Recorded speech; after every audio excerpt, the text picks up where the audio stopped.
Fıtır sadakası her Müslümanın Ramazan ayı içerisinde fert başına, ailesinde bulunan kişi başına düşecek şekilde fakirlere, muhtaçlara, sarf edilecek yerlere vermesi anlamında kullanılan bir ibadettir.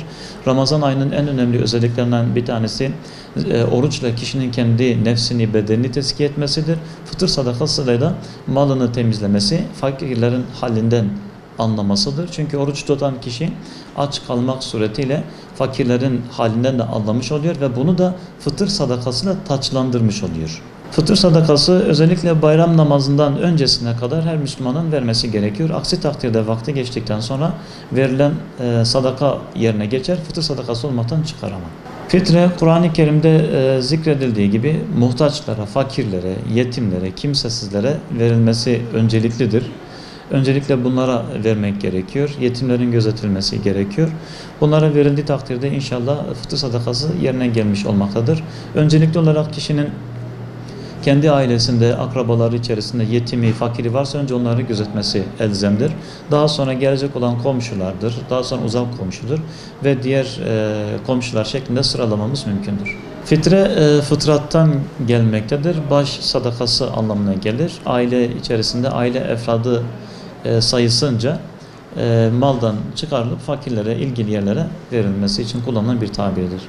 Fitre toplumsal düzeni sağlamaya yönelik en önemli ibadetlerdendir. Zekatla birlikte düşündüğümüz zaman bunun önemi gerçekten açık bir şekilde, bariz bir şekilde ortaya çıkmaktadır. Çünkü fitremizi verdiğimiz zaman bayram sevincini yaşayamayacak olan kişilerin de böyle bir sevinci yaşamalarına sebep olduğumuz için Cenab-ı Hak katında da ecir kazanmış oluruz. Fitreyi normalde zenginler verir fakat Şafii mezhebinin koymuş olduğu ayrı bir ayrıntı vardır. Şafii mezhebine göre herkesin fitre vermesi gerekmektedir. Bununla ilgili olarak fitrenin miktarı da son derece önemlidir.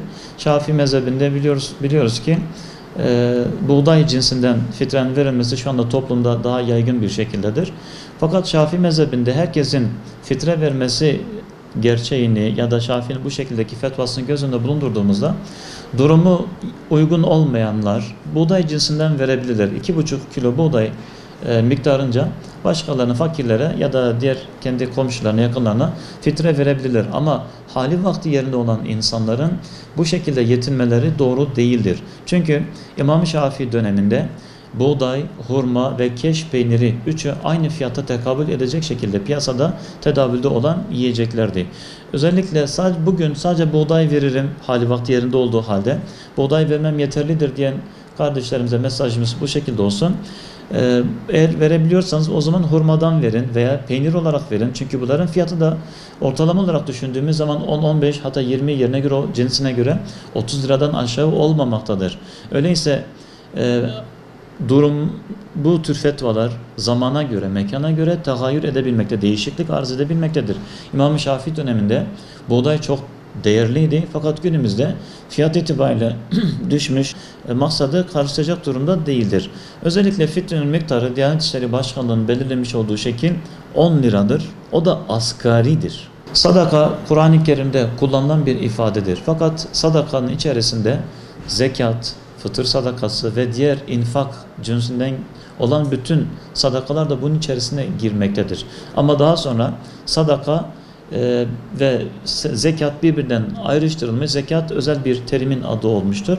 Fakat Kur'an-ı Kerim'de sadaka zekatı da kapsayacak şekilde daha geniş bir manada zikredilmektedir. İnfakın yapılması Allahu Teala'nın bir emridir ve müminlerin alameti farikasıdır. Müminleri diğer insanlardan ayıran en önemli özelliklerindendir. Sadaka vermekle insan hem kendi nefsini tezkiye etmiş olur, nefsini cimrilikten kurtarmış olur ve bu şekilde topluma katkı sağlamış olur. Toplumdaki sınıf farklarını ortadan kaldırdığı için hem topluma karşı vazifesini yerine getirmiş olur hem Cenab-ı Hakk'a karşı vazifesini yerine getirmiş olur.